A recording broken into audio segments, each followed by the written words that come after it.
Assalamualaikum warahmatullahi wabarakatuh. Hai peeps, jumpa lagi nih sama Miss Tiara untuk mata pelajaran bahasa Inggris.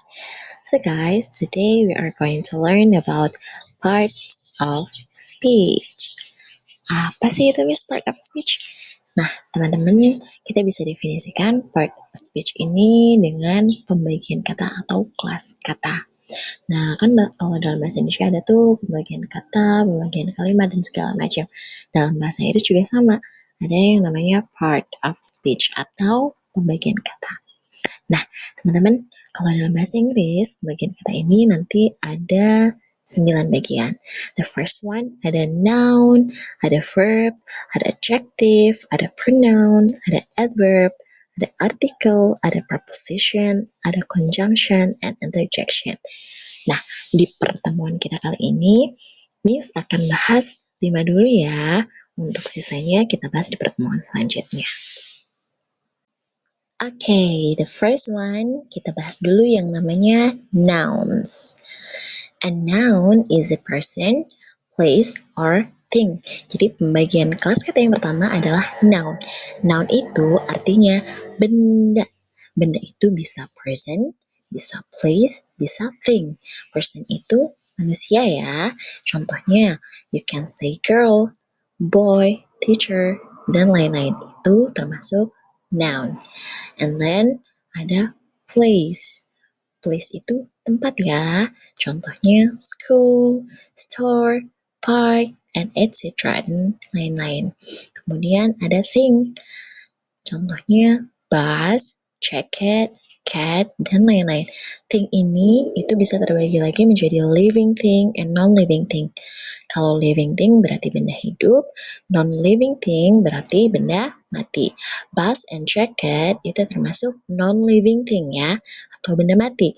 Kemudian cat, di situ kucing berarti benda hidup atau living thing. Oke, ini ada contoh kalimat nih teman-teman. Tom is going to school. Karena hal pertama yang kita bahas tadi adalah noun atau kata benda. Nah, di kalimat itu kata bendanya adalah Tom as a person dan school as a place. Ingat-ingat ya, kata benda berarti dalam kalimat Tom is going to school, kata bendanya ada dua tuh, Tom dan school. The second one ada yang namanya verbs. A verb tells what action someone is doing.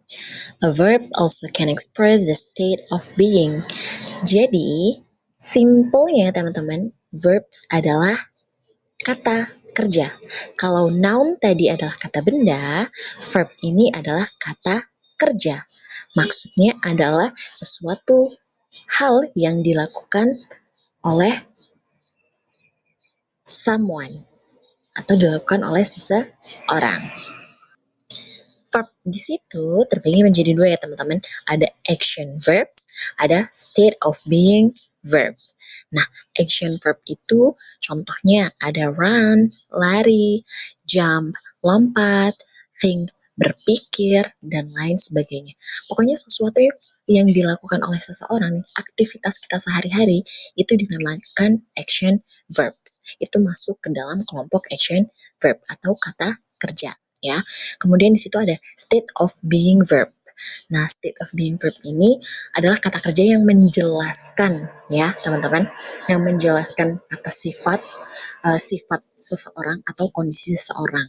Nah, contohnya di situ ada am, is, are, were, was, di mana state of being ini itu seringkali disebut dengan to be.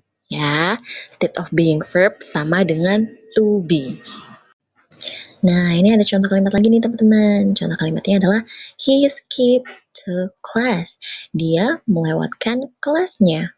Jadi, verb di situ adalah skip, yang artinya melewatkan. Itu kata kerja ya. The third one ada yang namanya adjectives. An adjective describes a noun or a pronoun. It tells what kind, how many, or which one. Nah, simpelnya adjective ini adalah kata sifat, ya, yang mana dia itu menjelaskan a noun or a pronoun yang menjelaskan kata benda. Oke. Nah, di situ Adjective terbagi menjadi what kind. Maksudnya lebih ke sifat seseorang ya, atau perasaan seseorang. Apakah dia happy, apakah dia brave, apakah dia excited. Nah, next menjelaskan how many, berapa banyak sih.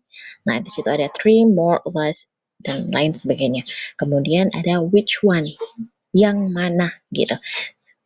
This, ini, that, itu, those, itu, tapi banyak.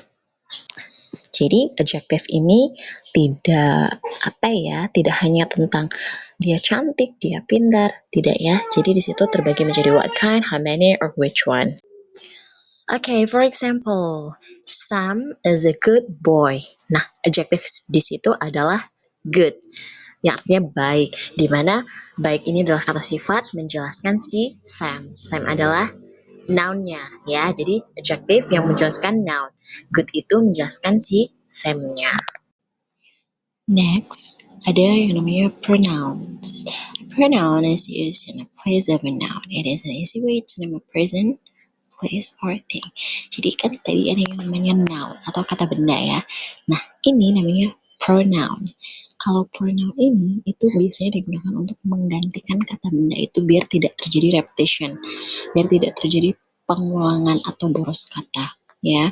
For example di situ she, he, they, I, we, you, dan sebagainya. She itu kan bisa digantikan untuk nama orang perempuan ya. He bisa digantikan untuk nama orang laki-laki dan sebagainya. Nah, contohnya dalam kalimat ada are you having fun? Nah, pronoun di kalimat are you having fun adalah you, yang artinya kamu ya. Are you, they, we, she, he, it itu namanya pronoun. Next, ada yang namanya adverbs. Kalau tadi verb adalah kata kerja, adverb ini adalah kata keterangan. Dan kalau dalam bahasa Indonesia itu ada subjek, predikat, objek, sama kata keterangan. Dalam bahasa Inggris juga sama, ada yang namanya adverb atau kata keterangan. Ada keterangan waktu, ada keterangan tempat, gitu ya. Nah, adverb di bahasa Inggris di situ terbagi menjadi 4 tuh. Ada manner, time, place, and frequency. Kalian bisa baca masing-masing ya. Contohnya dalam kalimat, she writes neatly. Dia menulis dengan rapih. Adverb di situ adalah neatly, dengan rapih, karena dia menerangkan verb. Dia menerangkan kata kerja, di mana kata kerja di situ adalah writes atau menulis. She di situ apa teman-teman? She di situ adalah pronoun atau subject pronoun karena dia di awal kalimat. Oke, cukup sekian pembahasan kita untuk pertemuan kali ini. Ingat ya, ini baru part 1 karena Miss baru bahas 5 part of speech ya.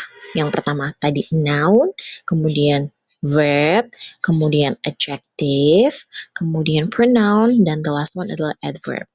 Next, di pertemuan kedua, di part 2-nya, kita akan bahas article, preposition, conjunction, and interjection. Okay, thank you guys for listening. Assalamualaikum warahmatullahi wabarakatuh.